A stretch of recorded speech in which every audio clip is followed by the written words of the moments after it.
video workshop dia biara long tane je district of sei video workshop kanan ko ni ya district da ko hetiang hi ko sei ani long to ini district ki lúc cả cái gì mi cần là mấy ông mẹ cái này à chỉ là cho người nghe và cái này cũng tất cả những cái á cái này video workshop cái này là cái số cái tập học cái này đó là những sản phẩm của bên sản na cái hàng thành mà sản xuất cái cần hơn tập hiện nay là mình là trong cái này mình sản xuất những cái gì cho cái này so mà những cái này hiện em chế lòng cái gì qua DIPRO lại the Council of Information Department in Hong Kong ni kita kan untuk ya UPC jodoh entah lah tidak tahu kan ini so trong trại một dân tộc từ các phát triển với nạn nhân quân trại quân giống tập những cái ta quân giống lẽ lòng của cảnh xe hay với nạn nhân râm để nằm ta quay một cặp tu diệt mà rồng rồng na râm xiềng chặt nó tụ lệ râm tu diệt dọc mà mình nằm ta diệt đi ra công trạng những cổ một diệt tu thế này với lại em quân cặp máy vi xiềng sẽ ra cái tiền của lệ là ta có cho cần chết hậu đó bốc mà này với na các program mình năng mà mình sẽ quy là đi lấy mà cần hơn man dùng cho mà hiện mình quay là bắt sẵn nông thì là cần mình về cần dùng bốc cái này ram lên nằm ta na tháo dốc lên tìm dốc mà bị quỷ thế cần gì thì dễ thì là tụi mình thì cũng đi ngoài cái bao nhiêu sản xuất là thì cho với là hiện cần hơn mình mang tụi mình còn hiện cũng tắc mấy mình cái bốc à anh ấy có rong rong rong nào đó dễ mà tụi ra Kerana kita dah kena tepin, azok le, azok lah orang orang nak boleh, itu poin tentang transak. Okey, dan poin pun masih song tu kita lanjutin, lalu suami pun sekarang dia se, amen. Saya tak nak jual, dalam itu saya beri bu zona zona ada district information, information so. Ambassador kan Chairman who is Tamzuala President MJ apply district le Wenia Controlia Dr. Lorraine Peggy Chief Chief Minister Ted le MJ member song te in district council lama kanai PR department te in sabay cuma long to kasaya cái điều hôm nay thì họ sẽ về mà cùng khát hiến với khát cái này thì có khi là thì lộ trang của anh mà in áp dụng cái người này hiến này cần có liền thì cần thiết cần in áp với em mà mình làm mà có cao sự về USA lo chuẩn bị để con đọc mà với nó mà để coi thì tụi tôi một tất anh này nghĩ cái này chỉ cả cái gì như là mình cần mang đến mình ngay coi mua aron tel rap ram hi thinlung takin chunga khan lom thu kan soi ni ti chon kan fe tanin hei boin hi media workshop ania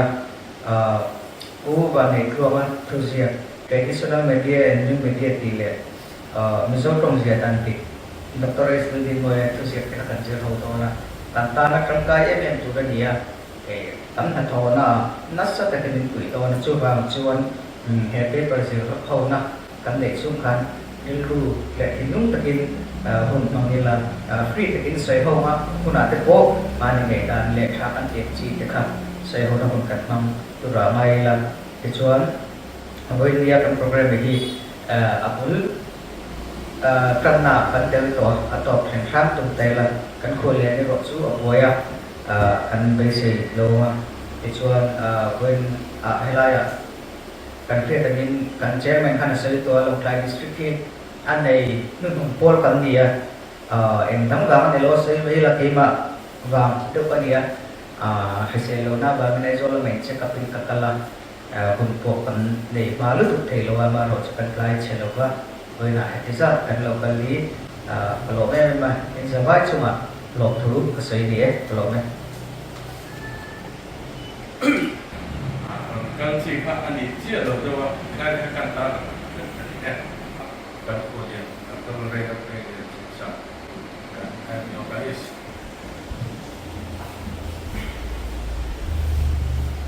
với là tận hôn mạnh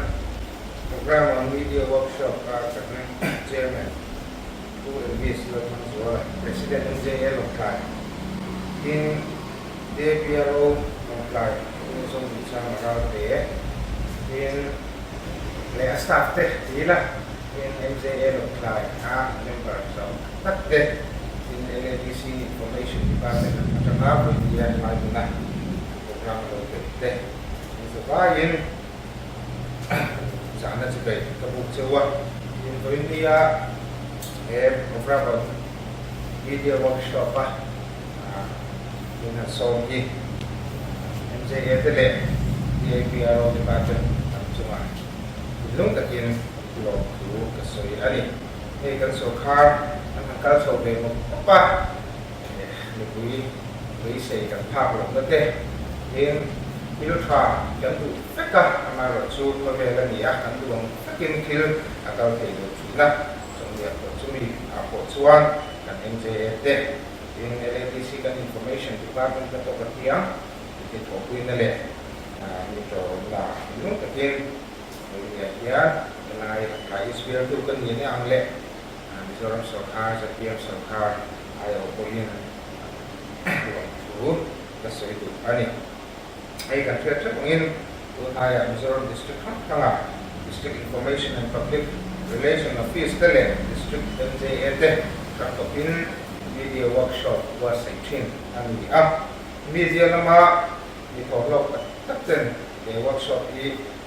lok winge kabi saya cumi tujuan media lokal kompeten sebesar karena jauh ani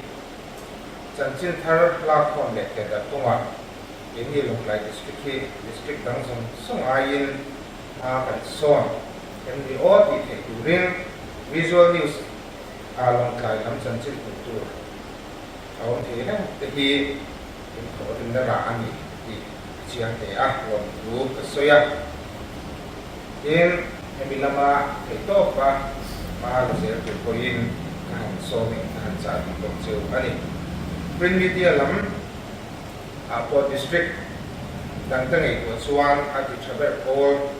dan kia lome likuidan print media angai mehi aniam so dia angin lambase kun lola omse tura dan lalu sosial don di nalanga subangin tunaya dan la tar apa mo te in kasia bidang ten adin kla anti te turin ko India paper kan sirtu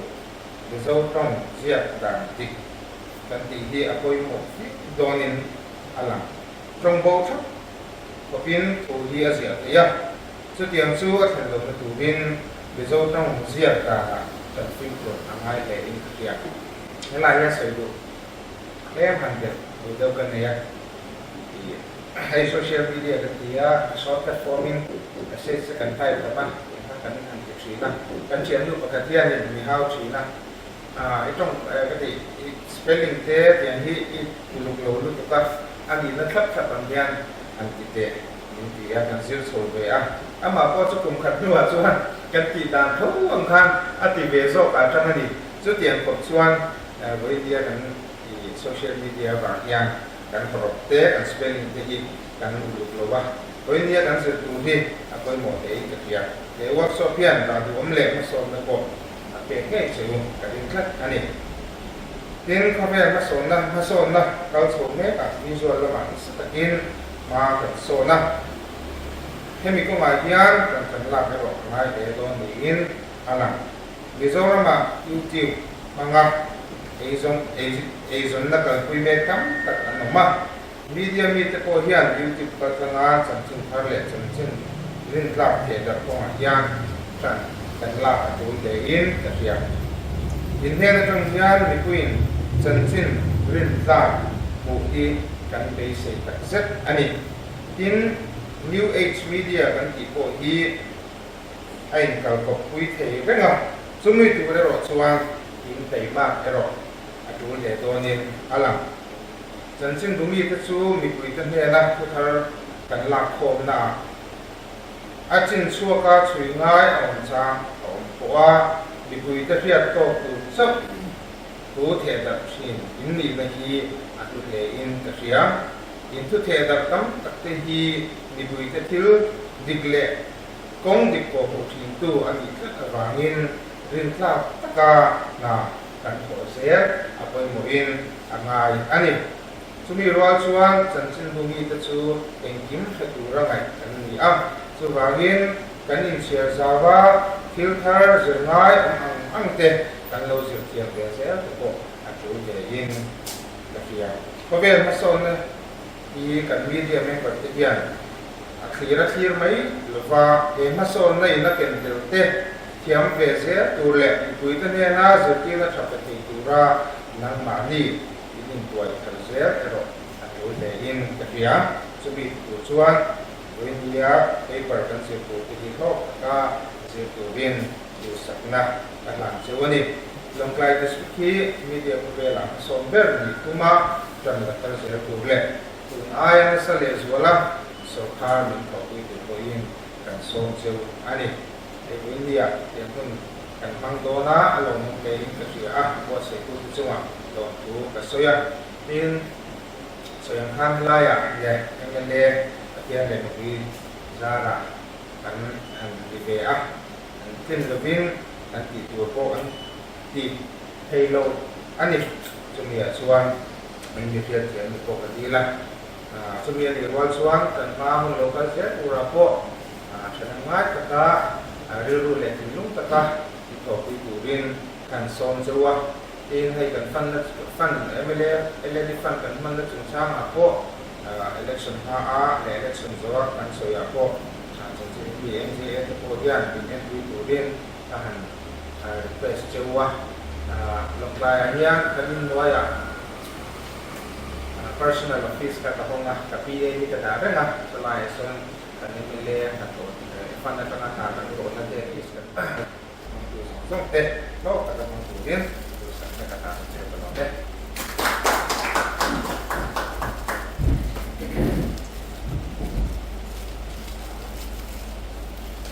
Kanan semua saya India workshop kalau kalau kita nak talk with kita saya kah tempat saya tempat pokok kita sona ani komisi lah setiap tujuan kita itu kata and so akan ini pok ani ikan paper sebelumnya kerana first one ajukan kode peminat within dan Indonesia second season kami raksu itu pun modul nanti dari baik nanti nanti kita first season paper kan sebelum itu traditional media and new media ini aja itu improve jualan ani aku minta kau itu bagian turun ke tanah ke treasure kan saya minta ani dari tu aku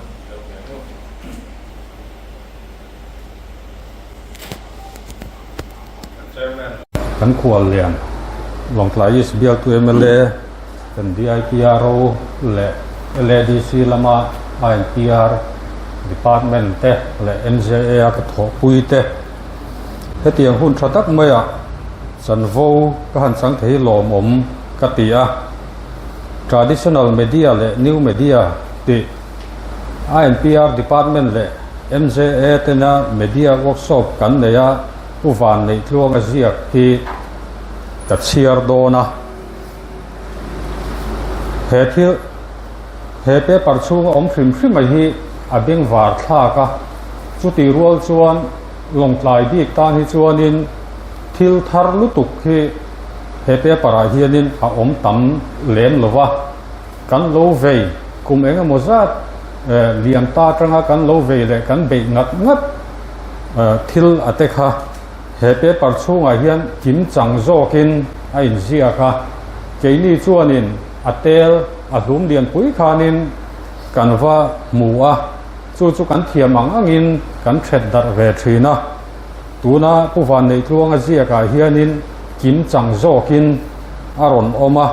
paper chiar lak lo laya comment han nei zo zo kha ngai thatu lam pangtanan anin om pal takin new media kan ti te po hi longtlai district a chuan tangkai takin kan manga hey LADC INPR department te po hianin online advertisement te po kum engemaw zat kalta tangkhanin a pe chuak to a tiang chuan longtlai district a print media te hianin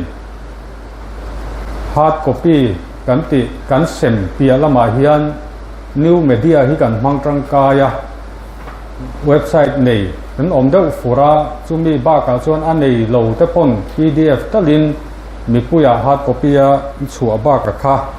lati dar thina tiang chuanin kan mazona kan ban pha tur omang anga hi chu kan pha kang to hi chuanin du thu san lo ma se longtlai district MJA te hianin kan lo kalpui ve na sa to ni kan kalpui me kan ti kha thuma hruai tan kan soi dua khatiang khan lo kalpui to po ni la kalpui me po ni la tu na kan zir ho tur puwan nei chuanga zia ka hianin ma kan son na tur te eng hoi zong nge niang ti te kim chang tak mai na ron oma angai nom khop mai chia tan ang traditional media le new media van nei tluanga sang kha zakwa som ko panga vela print media le electronic media ti paper soi ho thin tho te khan kum som thum huwa chuan traditional media le new media ti kan soi ho atul hun alo thlengta traditional media chu internet malam media nitin chanchin bu magazine radio le television te kha an ni a new media chu internet rin chan digital technology le social media streaming service heng YouTube Netflix news website blog le vlogs podcast mobile apps online forums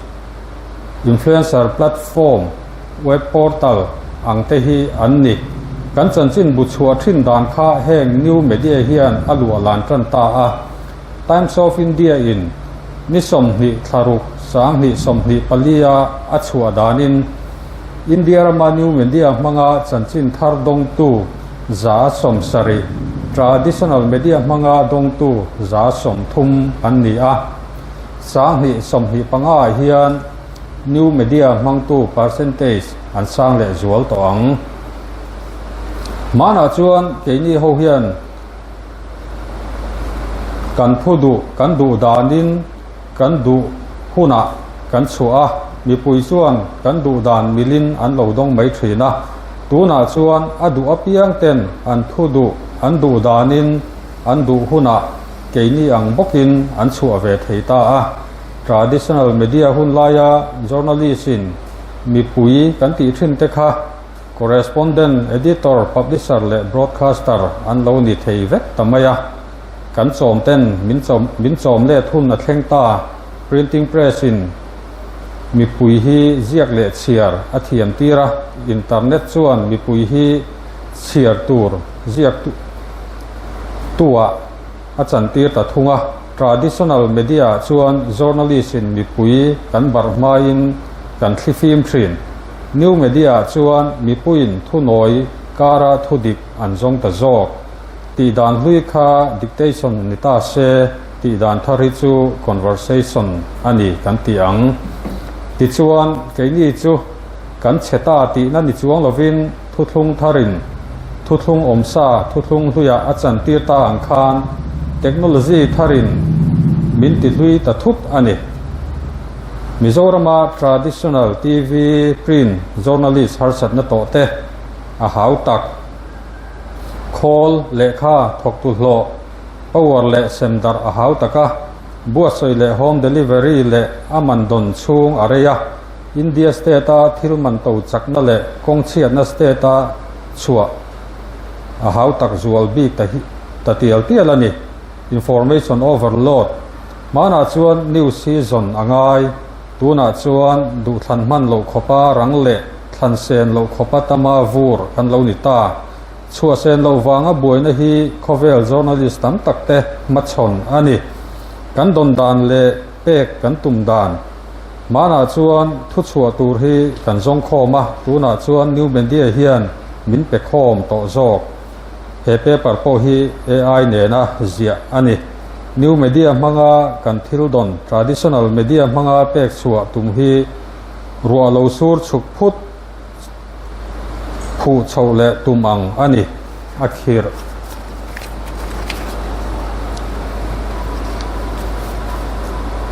ฉันเล็ดนะกันหุบหุบ traditional media คัจจู one way communication อันนี้อ่ะตัวน่าชวนรังตักเล็นัตตะกินอัจฉริตูโปเองอินี่บีที่อินมินคอมเมนต์สุบเทตา letter to editor ดนจีงาดูจงเจ้าฟังชินเตคานคอมเมนต์รัวคุยมัดชนฮีกันหุบหุบอันนี้ไม่เทมีเดียจาวาเรียรูจีมเรียรูปุดมังกันท่าโลจวนนิวมีเดียสวุนเป็งทาระเกนี่ journalist เวนลุยเตฮีลุยล้อนทิลกันนิทรันมานีเบียลจีมตักหัวเจ้าว่าทุกชัวชินเตกันนี่นิวมีเดียจวนกัน publish รัวลิน cover อดับชัวฮาลเป็นตีนานกันตรงกำปางหายเกนี่มิโซเตติทุมัลเรื่องพอฮีจีนสเตทเลสระจานปูร์เชเวลาโลดงตูเตตานดนเทียมหารเอทิกส์เมเดียจูธรรมาเซยูทีบัตเชนขัดเตทุชัวดานจูสังขจักวสมกัวชวากันโนโต journalism ethics กัล yellow journalism เจียขาอันนี้เทียมทิลจังกางตักมังอาทุน้อยตักชัวจูa sensational โจโปเลมีปุยเต้นอันลมเสียอันตีที่นังอากันตีเวลจวนไงเวนกันโหดอนลวินกันเทรสีมานี่ professional ethics กาลา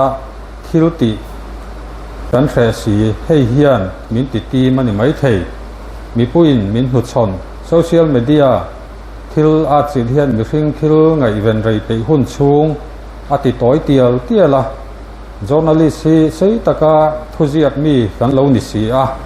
อันอุ้มชินเคยนี่ฮีมีปุยเฮียนมินหุดชนจันกันทิลชัวเทียมดานเละมีปุยดนเทียมดานไอ้เปอร์เซนต์ฟรีกันทรัลชินค่าอัฟรีตัดลัดจันจินบุมันกันคนชินค่ามีปุยเฮียนเชมีลวินจิโอและเอร์เทลเฮน่ะอันไปได้วยนาอันเรียดนูอตูกามันโซยาเชียร์อันดูโลสชิงอิบักลุยไทยบีกโลปริ้งเงียเชียร์ดูอันละอมตีกันอมอังกฤษเชียร์ไทยอินเดียนมักจะด้วยจะสมนิปกัวจิงอ่ะปริ้งเงียเชียร์ดูที่จะปังอาละอมตาเซหน่วยจารุกสมนิปังอาตานา National Newspaper ชัวอัลโล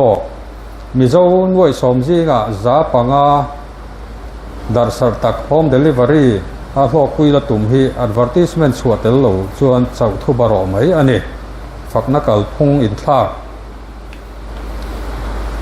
กันกุดชั่วกินเชียร์อัลโหตัวโลจวนสุรการที่มิน advertiserin มินมาโมนะอัตลักนิยมเซลมานี่อินบุมนะเชียร์ตัวในโล journalist และ student ในโล teacher ฮีกันอินอังกันมิงบักกันกอลโลมานี่กันอินบุมแห่งฮีกันเสียมาเซ printing ละมากันเรา invest หลักโลตัววางินเล็ดเละทุดอาหารกันตี print media จิตตีตู้นี่นัว social media จิรไลนี่เละฮีกลอมทากตีกันอันนี้ไทยบอกตินสุรการฝักนัดงลว่า new media เจ้าฮีโลกคุยไทยตักตัวระกันง่ายต่อเราฉันดำมาตัวเรื่องเงี้ยกันตีตัวมาเซสิไลลุยาเมดียทาร์ดาวไอชวนอาร์ตัลดานจนอัตุสีกันบานสันโดนันิสีเราชวนนิวเมดียละมากันเปรมังไงนิวเมดียห่วงช่วงกัน traditional เมดียเปรมลูปุยฮีกันรำเล่นน้ำตานากันบัดอันนี้ชามพังอาทะเลดัวลานไทยตู้ชุกเอนี่ฮีกันนี่เรตักกันเราหาคุยต่อกัน experience มิโซเล่มิโซรัมตานอัตุเรงานีติสุรการินมินเทียเทียมปุยาเฮหุ่นมินเสียมสักฮีอโลมมอันนี้ติไทยดานม่วงจางอินทากโชปริ้นติตอบห้าลว่าอินทากโชชัวกบดิจิทัลมีเดียปริ้นฝักปริ้นมังอาดิจิทัลฝักท thọ hô na sáng cả giặc qua sum qua panga tranga sáng hi panga in kar vela mani pola chan sin bu kan chua sup lai khan kan in ti cheton vek new media hi chuan ming farm pakhat in trom na tho ho dan a omem chan sin bu ming pakhat chunga platform ranga chan vo rang content ngai pakhat na print pahni na audio pathum na text palina video te a chua dan a omem multilingual sang hi som panga hulama mizo piang za som sari hi english le mizo thiam kop an to mai thei chu wangin mizo english hindi a chua thei ma sa te tan rem chang a om kan poimo na mu chua sarkar ministry ni lovin government ta na rin tlak ni a india mainstream media ne na in zarzom a fu tial tialang myanmar bangladesh ramri expat anga kan in lan tir theina rem chang mang thiam ten an ti fu bokang content interactive comment kan don ngam mangai news chu ringot nilova mani media hoi lambi news lifestyle economy nei ahun investigation thil thleng ain a thlen chan a thlen dan ang hong tur tar lang thiam te tan hun rem chang ani puan in zau music sport entertainment le ko ran thil chu kan cover le he mi bak mi pui te thil ngai ven kan chua si lo tam taka om entirnan tlem te mystery le insak rora balu rot le inchung design vai mystery scrap dealer jcb lsc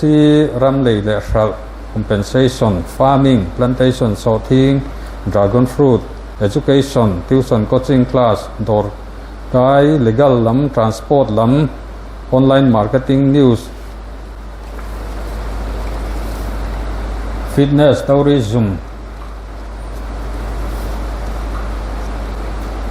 Ranvul hospital news Hungko Encol technology online games multi-level marketing social media development rin ngam na English le mizo trong tha le dik manga journalist ethik dik kan man chuan mi puin min ring ngam thuyang fact check kan mamoa chua masa ni tum aya thu dik le rin tlak chua tu ni tumna kan mamo bokang khati jong kha paper present ania rotna le soi ho tur he a oma hei chu kan chairman in rule ati agin min kai hruayanga kan chiar chu khrim hrimanga new media a in thlak na tur in that siak na rem chang kan siam theiam new media tha rin tlak le ngai lut lo manga in elna ni ta se sarkar ayan prm hian atha som ni vel kum khata tan zel emo thlang thar fin ta se new media tha thlan chuate chu thlan an ni hun chung chawin recognize accredited kan ti ang chi lam hoi aniang chu journalist status facilities pek ni se ti ani paper thatak mai bo sei tu ku wan nei thuanga chunga lom thu ka soya khati chin kha kan hun man thei ni ka lome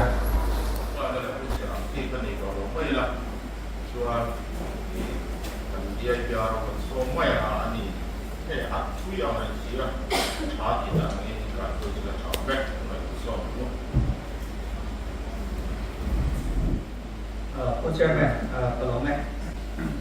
ni kan soal makan ini paper kan tu kan jadi kau tu, jadi lu macam ni jadi kau siapa kan jadi kau lena, aku pergi kan ni kan, di tuliam lo, di la tuliam lo jadi diklau na apa yang mau itu lo, entinan jadi kau ni pergi ni kan di kau ni nam di na di tu di kira kan tu, mari kita cakap kan kacu kan kalkan ni na atok pikin na tap zonong siya na di akan di chuan ta di mai do na aba kacu kan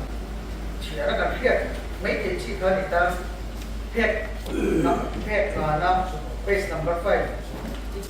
akan kan ikan na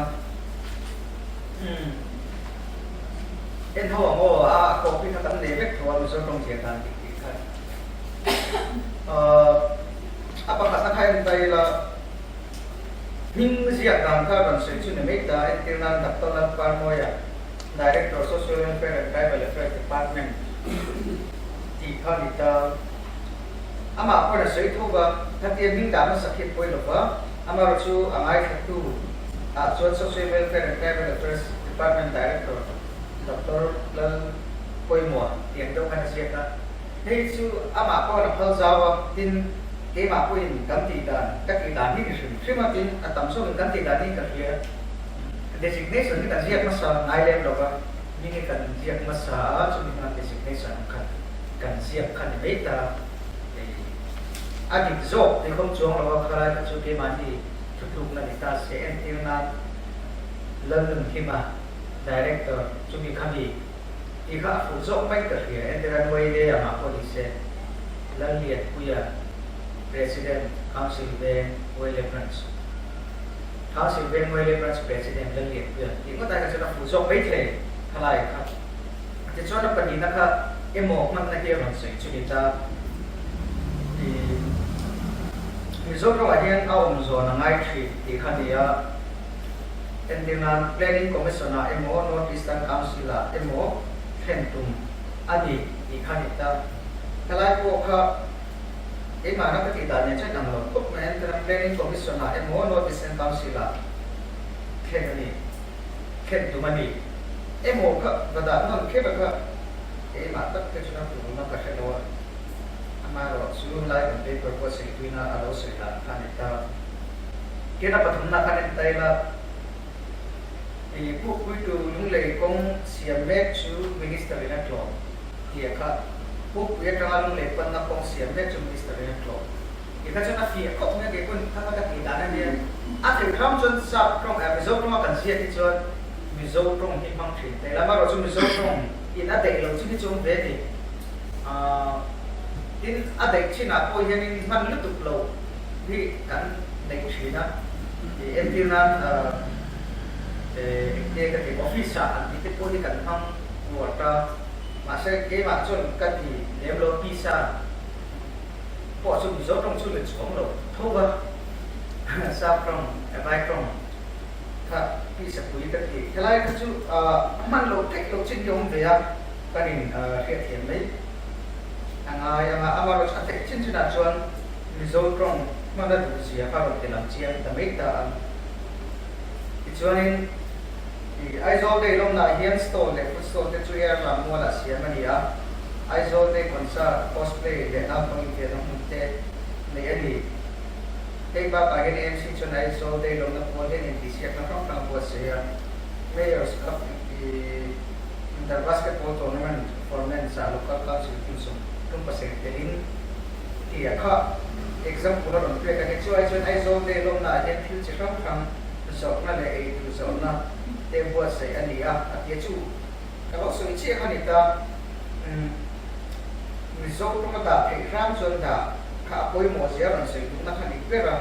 ama rồi chú em có chăm cho mình số trong ta cái chia rồi chú cũng thể các anh rồi tụi bây giờ này em mà giao cho nên là buổi học trên không về chỉ là thì thay lại cái chú thì anh thực hiện làm mấy tụi này là sẽ tụi bây giờ cái chú thì dấu trong cần gì cái gì chú dấu trong tấm thẻ cái điểm thằng cô thì tụi nó khăn đi ta Indian Oil Corporation Limited tên anh CSR trong anh lấy sa 24 seater Tata School Bus chú Ekata School for Deaf and Hearing nghe nạt là thì có anh ta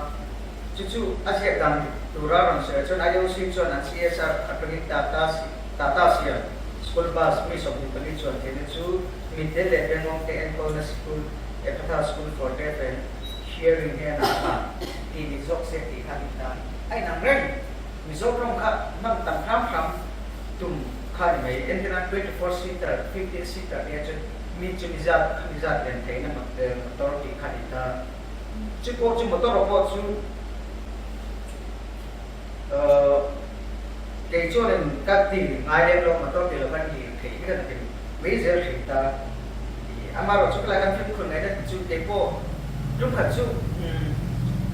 có lẽ sẽ chắc là nó cái đoạn phò nó đoạn tháo lấy rồi mà sẽ có thể được xuống rồi thì college din lai na pang le se ke tu te ti song ka se ka angai kan lo khop me ni chu lecture lo ti tak thak kan tu ama se be zo trong actually se ke tu ti me lo chu ti vak nei nam lo ka akan dia lu tu le ne kan lo se to ni chu ka to kan se ku zo chu ti khat yang ka om ve thei ngem ka se lo ba lecturer teacher how are you na sa kon sa re ko ta ke ho ne na level kata siak to kan bil na de uni ke maro chu zo to ma siak lecturer ka kan nei lem lo ba si ke tu sam bi kan na chu a fu che si lo ba ka ke ma experience ka ni ka share le kimani ke jo palina se chu direct speech lai ba te ko ma chu chang ni kita and then Chief Minister Pulau Duaman dia invited koma Mizoram ba di mason turin mai chiaten an tho thok le ti hi adu da na chona se tu ta chon Chief Minister Pulau Duaman chon Mizoram ba mason na turin mai chia te an tho thok thu asai ti kha ni ta khala ka invited koma ni ta ka hi mu da na hi chuan amas hi adik no em ka no na mi o ka te ma ro chuan ni ki zo ka nan sia ka ni ba te ko ma ka ku do ma na sai chi na kha ti ba te ko ma chu han da nei o ku do ma ye tang ni ba te ko ma ka nan da chi list ta te tang da tlap me ma ro chu kan je tho kha ni ya kan che kem tlang se le ni na tin ni le tha sia ka hi apoi mo ko pe pa na kan tai la en tirnan this January 2025 dia si ani het mizo tong tu zian chi na ti poi de chi na chu bang chuan January this sam ni suk ni pa tin atha ni le kun yan to se chi ra mo chi atita hi this January 2025 ama sa so ki ko ka sia ka ni ani chi na ama ro chu chi da na chen January this atha sia ma sa ka ani na chia mo ma di ka chu lo ni ta mai ta tin kilometer le kg chu cha na ko ni se 7 kilometer 2 kg ti a chen kg sari ari ke so ba ma la ni ti kha asia ta tu ra ro sai kha ni ta ke ko hi ka ching tho ba 7 kilometer ata ni yen do kha ni a figure aka kmo kg ma han ke kon ka sia tho ba khanye kan khriat lo ni ta sela tin paisa le thil tam number ka te chi ti han che ko nya ti etirna ka 152,78,000 ti ka chen vai bel che khat noi so ma pati sik sari samle ti tu ai chon che noi za so ma pati ti ve ti ka khriat also fo atita helai ta ko hi anh nghe thì do công ty các này của thơ nói ra số map của bor về tên thì ta sẽ áp lúc nó không chung rồi mà error chung anh kia cái tiền cứ factual cần gì cái này trong cái chỗ figure hết gì cái là bôi thì thấy cái này miệng rồi sao chúng nói ra số map của chung thì kể đâu vậy mà rồi chung khỏe nghe sinh sản sáng nghe không ta bố về thì thấu tờ chung bằng cho nên kalau kita kan membangun kan dari implementasi aspek saya kita aspek sam kan siap kini lah. Apa itu jual antara 0.25 polong teh, 0.38 polong teh. Haka tu asyik agak tu boleh tu kan yang tu dia membangun dan tu dia amar tu kan cerita. Aji jual ini aram noi jasa company dia noi jasa ni somna dia. Kita tahu jadi dia tu ziarah lokal kapoi ati lo ni na lama. Haka tu kei mana thức lúc này ta sẽ thì chuan apa sari na kha en le tai la ani ite fo thi bok tia ai ka thak thei dewa man apoi mo atia chu na to a tum ber chu hi a sentence bulkan ni chuan ilam dia to le hian a hit thei to thin lo ita ai le ila ti kai tera itong trai ila ti ni itong trai yang u ti kha a sentence to pa ila tinge u ti khat le fo thri kan tiang chi ho kha aman dan tu aran zia na kha ania he chu kan ti suan lo tao tu jon ka hia kan zia ke ya ku tam ta ko zia ko ka tin nia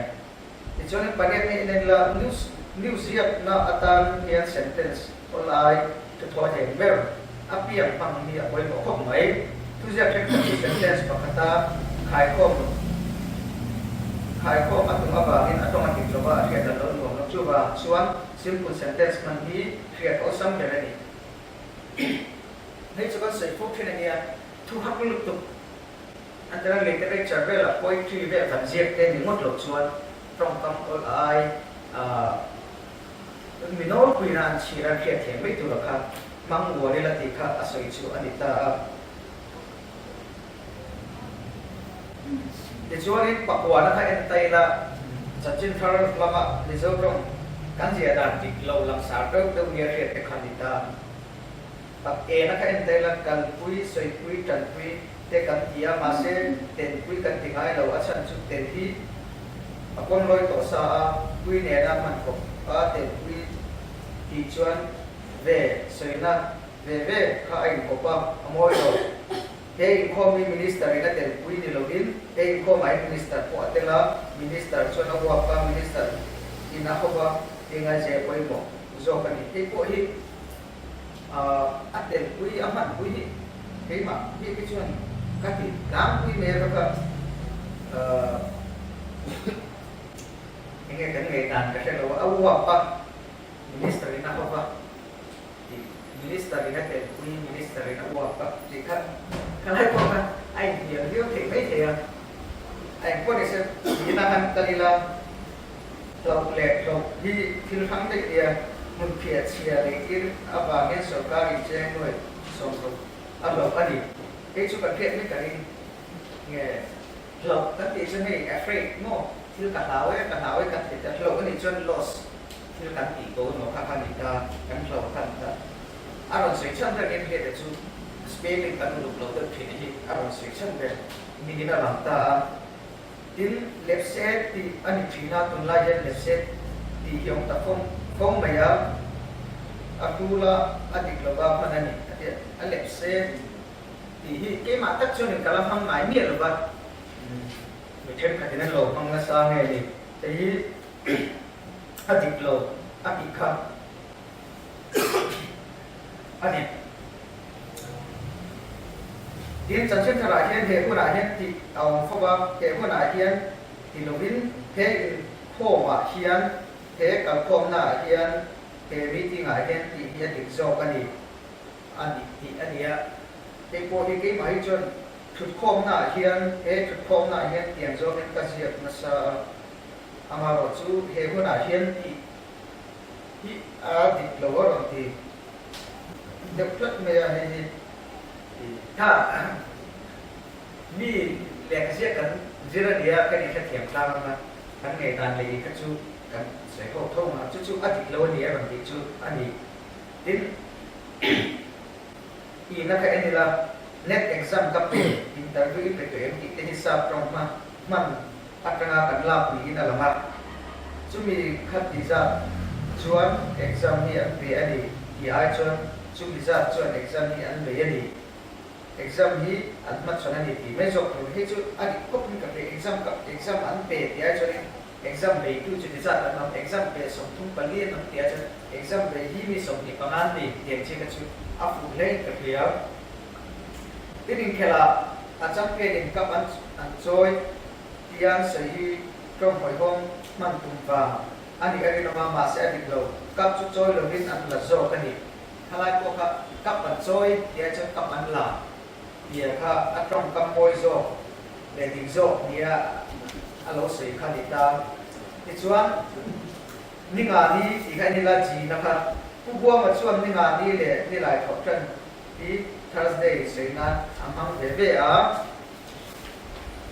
ani tu sia ka ma se thu le thalama mi ke sai ho na mai dan de di China lam chu ninga ni ti ki ani kita kami nasa itu day ni นี่งานนี้เรียนนี่หลายของกันที่ที่เกี่ยวกันเสียการที่กันได้ว่าเอ็มซอฟต์เป็นเสียยุทธบนี่หลายนี่กันที่ไม่เงี้ยนี่หลายของกันกันที่เงี้ยนี่งานนี้กันที่ข้านี่งานนี้ที่เฮียติดจอบงงตักกันนี่หลายของกันที่ไอชวนเวสทัสเดย์ที่มั่วนี่หลายของกันนี่งานนี้ถ้าข้าการเพียรไทยชวนถ้าหลงมั่งทีมดูแลเลยกันว่าเขาเป็นอินในนี้จันจิงกูเวทีบุรีที่นั่นเสียเบียนกูน่าปนิสิงเอาไปเบอร์นิทูรินอันนู้นเลยapa yang caraเราเบียงอันที่โจกอาดังที่ชัวที่เราจวงเราว่าอาที่เราจวงเราว่านิทูรินที่เลยอินcaraที่อาที่เราเก็บที่ขันตาจู่ๆเอาไปเบอร์นิทูราเราเบียงที่เราเรียนกูน่าปนิสิงเอาไปเบอร์อันนี้ที่ไม่เสียละอันนู้นเลย apa yang caraที่โอหิมโซวิโซชวนนู่นเลยป้าอินการ์เองนี่กันวิโซชวนนู่นเลยป้าอินการ์เองนี่กันเช่นไรองค์โลเวอันอินการ์นี่ละบินอันการ์คล้ายกับอินการ์ที่จะอันการ์ที่มันตูตีเล่กูน่าคนนี้สิเขาอุปเบรที่ข้าดิตากันเทียบเทียมไม่กันเลยว่ากูเล่ายังสวยนานาหลังข้าดิตากูน่าคนนี้สิเขาอุปเบรตูรินที่ไอ้ชนกูน่าปนิสิงเอาไปเป็นเนี่ยที่ขันไม่ใช่ที่ขันเนี่ยจนอินการ์ดูเล็บป้าอินการ์นี่เราที่เราขันอันการ์อันนั้นก็ดูเล็บป้าการ์ที่ขันอาศัยดำชูอันนี้ตาอินเวลที่จุดจ้ามาที่กลุ่มเลนัมเบอร์ฟิล์มที่ส่งเดชส่งปังอาเดชส่งที่เก็บโปเวลที่อะไรเดี๋ยวส่งปฐุมเต้ส่งภาษาอังกฤษสามีส่งปฐุมเต้อังกฤษอีส่วนเวลมันหลบตัวนี้อาจารย์เช็คกันแค่หลบพื้น847ในหมดที่ดามิตัวนี้อันที่ไอ้ที่อันนั้นบัตรกันเสียกับการเวลที่เราว่า847ที่หมดอันนี้นั่นตะก็ดามิขาดตัวอารมณ์เสียแต่ที่เจนนักเรียนเตล่ากันบ่อยส่งพิมพ์ชูดำเราเลยเขียนที่อันนี้กลางคุยรวมบ่อยส่งหางาใส่เอาที่นี่ติดเราที่ตัวรวมชูบ่อยส่งเดี๋ยวเป็นส่งบอลบ่อยส่งเละส่งบอลที่อารมณ์อันนั้นมันนักอารมณ์ใส่ตาถ้าเรื่องเนี่ยรวมบ่อยส่งที่เนี่ยกันน้องหัวเด็กทุกคนนี่เทียดำเราเลยเขียนมาที่กันบ่อยส่งมาที่วิธีรวมมันติดต่อส่วนส่งบอลก็อัธเดียวไปบ่อยส่งที่เนี่ยส่งบอลที่อาวิธีเนี่ยที่เราลิงก์กันอาอามันนั่นตัวข้าทำตาข้าจะกันเปลี่ยนไม่กันเลยครับตัวแรกฉันจึงทักเสียกับมุดตามไม่ชูน่าเล่ในจุดจำที่อดีต Welcome Mizoram Science Technology and Innovation Council บวชสาย National Science Day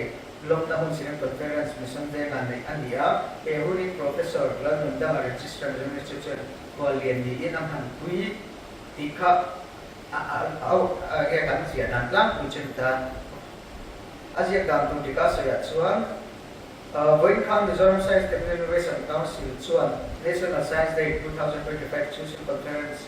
Center Mission Day อันโลมาเอโมอันมังอาที่เอโมนี่ไม่ใช่แต่ Science Day ลงหน้าเรียน Mizoram University Register Professor และนุ่นดำจุกหัวเรียนนั่นนี่ที่ข้าดิตาตั้งหลักในเรื่องจงโลมาเราชูบวชใส่ที่อายพันลมนะอันโลมาเตรียมเดิมพันลมเสียก็ให้ชูเอ็งเตี้ยกันเสียกันทิ้งกันเสียกับว่าดิโซลงเสียองเล่เสียส่งเล่เสียส่งลงจุดจ้างเกี่ยวกับสังเกตนั้นเตียงเงี้ยใส่ไตกันอาทิตย์ตาเสียส่งเล่ส่งลงตัวอาคาริตาทุ่มห้าเป็ดกับพรีฟิกซ์กันเตียนเสียกันทุ่มมาทุ่มกันตาทิ้งตรงนี้ทุ่มมากันเสียเนี่ยเสียส่งทิ้งจุดนี้เองที่อาทิตย์เอ็กซ์พูดลงเสียอันที่นั้นโอทั้งนี้พี่เองบางอาซาระที่นี่ตาที่อินโบอินส่วนอินดูอินไนโตรอินชีร์เลยอินเลยบางที่ที่พี่เองที่องค์การเสียส่งเงี้ยตัวขันตา in poi in suan in house chu han chen na in kan ti chu kan je re hian in capital letter in a han pa te kan je khan ta kha te na ni le lo chuan ziak som tu na ne entran ti ya po ti moi ti zap ti sual ti buta tin in ti po in ti lu in ti langwa in ti boy sen tin in ti po lo ni se in ti langwa in ti boy sen in ti chak ti kha a fixa en hoi koi mo khop mai fixa a te in te ti te in ti te in ti tian chi te ka chu ziak som ni nge tu na nia prefix to have kha ta tin thunanga be thun thu be atita chunga chun a hi lian chu ai zo la pian ani he hi chem puya sa ani chiang mai ti kha ni ta lian chu ai zo la chiang ani kha azia zong le ta tin a champhaya takal bloklaya takal chuan in ti han tu bo in ama kan sen tok chi ta a le a hi chu kan chia trong kam pui ta ina po hian che na in ni lo chuan kan som thin ta ni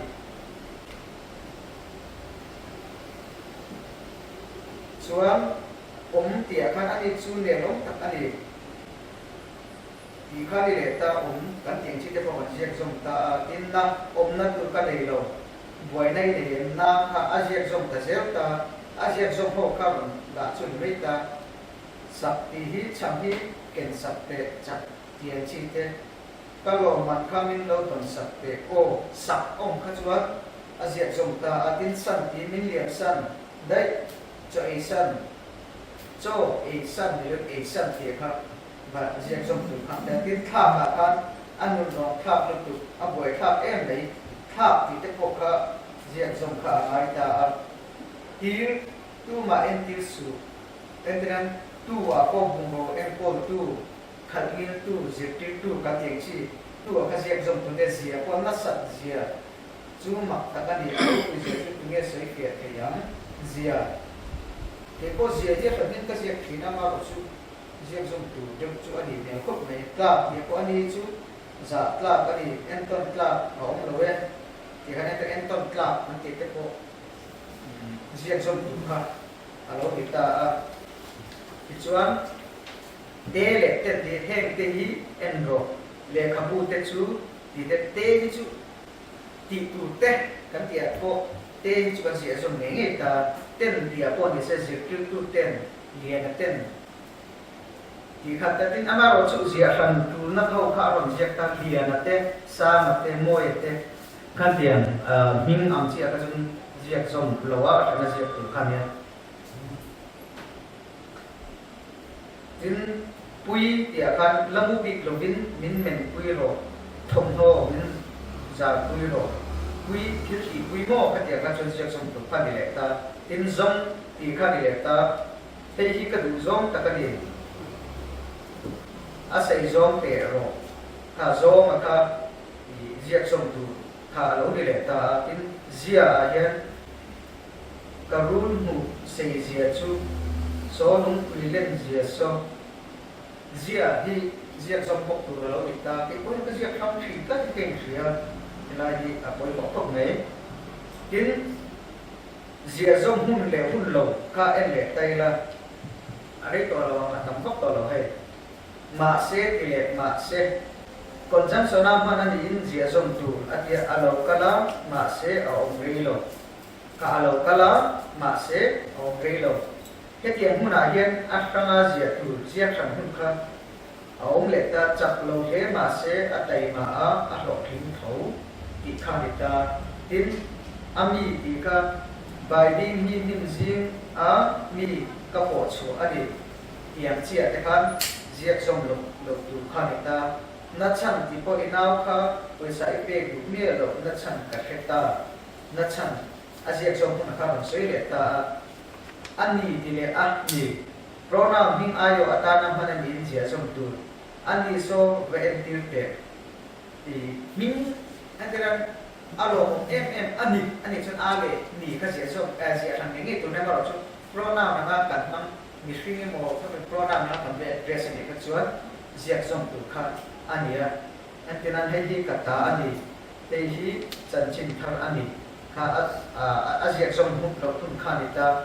chutiang bokin anni le anni ti hi engtia ziak tu te hetianga ziak tu ani atia anni so ka thian te anni so engtia kan te ti kan te address na phone na ngam address na ka ziak zong tu ti khane anni lo chon anni ani ka chuan a sentence to pa anni ani ka chuan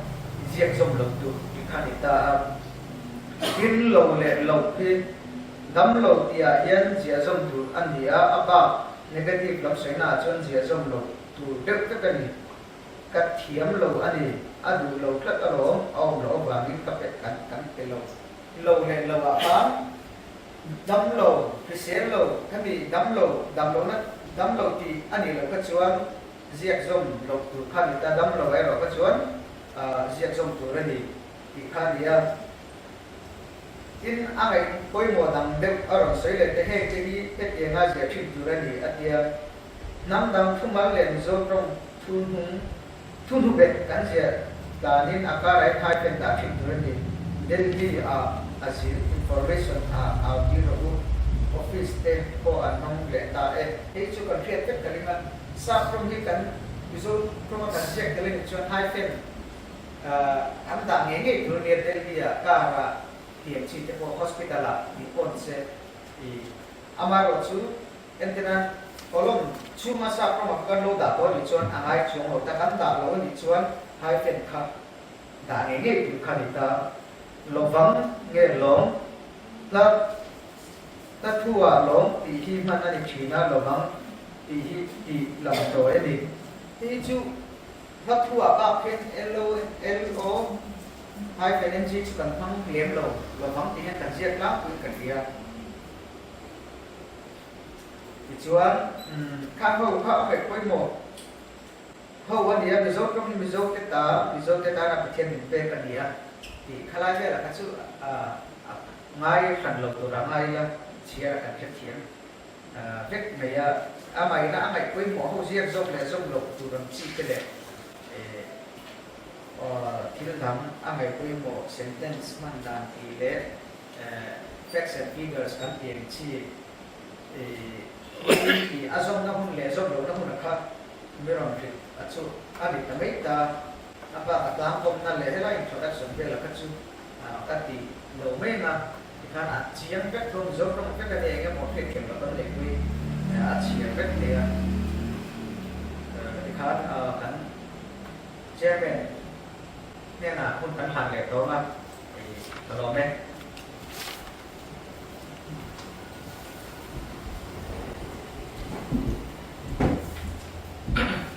dia lu le ka ta chong ke su ka kung len ke lo me ko me so ro na kan nei chok ta na ga so ho bu pe ni la ru kan thel lo pa nei the kha ni ka zo se la chong ma ki ka ri ro de wa sa kan ding mai ton ne so ho na kan nei pa la ya ka ri ru ole hey when ni ya State Information and Public Relations Department le MCA General Headquarters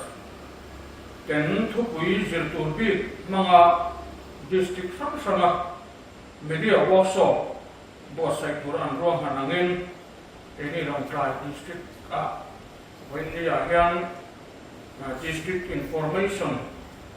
office le MCA long try district te bo sain kun kan hang thei aro le ama saberin hun min chua thang tu pathian he na long thu kan soi ani apa hina chuan he hun kan han na a khwal ni ana kan chan sak tu Dr. Loren Lempe Liana Chinza MLA advisor to Chief Minister chunga kan lo tak zata anin thu thata tak te min sira hetilaya ahun lutak minon pe ka bangin kan lo pe mani in apa thumna chuan district information officer le staff te alo le mai re apik takin kan DIPRO hệ program rùm hẳn tròn thì rất là viên em kiếm máy ở gọi quy ama cùng lại cái xe na thở lồng chung in em kiếm máy thì cần paper chỉ tụ tế cái program khác in này sẽ là anh in ở gọi quy rùm đấy bây giờ Ahmel te ko he thasat sat yan ka hiya na win chu achuma kan lom ma tin khatiang ama ai pe pe ba khan win nia an official khar no ka tia an ron tel kimin ka tia staff song ne an ron tel thaya along mai tin district council information department te he hun min man thui turin kan an be sei na chu kyang chuan department atanga merin kla tak pathum man ron tira district council in alo mon le mai venia kan min ti chang thung tak zeta alo kan tia mani chuan venia he hun mang tura hun kan hun koi mo tak mai te min petu when the local com song te em se member song te te hun min kan koi tu song te in sa ba ya chuma lo tu kan sei ani